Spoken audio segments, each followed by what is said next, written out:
দেখছেন? একটু ভালো করে দেখুন। একটু ভালো করে একটু নজর দিন। একটু দেখুন ভালো করে।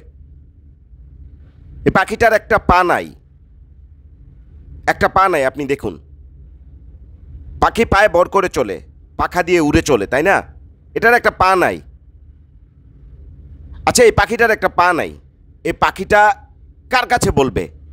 কার কাছ থেকে একটা পা চাইবে?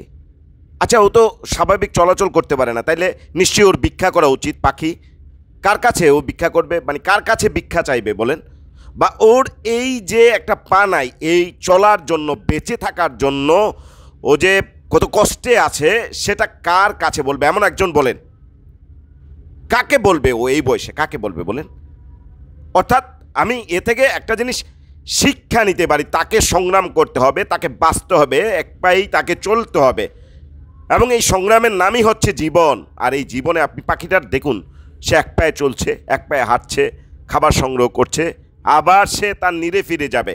আর আমরা মানুষ, আমরা একটু একবার দেখুন, আমরা কোনো অঙ্গহানি হোক বা না হোক, কোনো না কোনো উসিলায়, কোনো না কোনোভাবে আমরা জাতির সামনে ভিক্ষা করি, মানুষের সামনে ভিক্ষা করি। যে যেথায় পারি হাত পেতে ভিক্ষা করার চেষ্টা করি।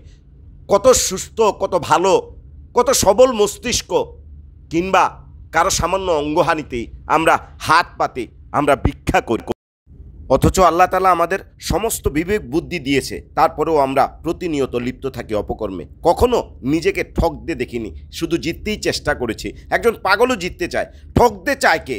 আর এই কারণেই আমাদের এই অবস্থা। তারপরেও আমাদের শেখার আছে অনেক। আমরা আসলে প্রকৃত অর্থে যদি আমরা মানুষ বিবেচনা করি, তাহলে বাঁচতে হবে সংগ্রাম করে, ভিক্ষা করে নয়।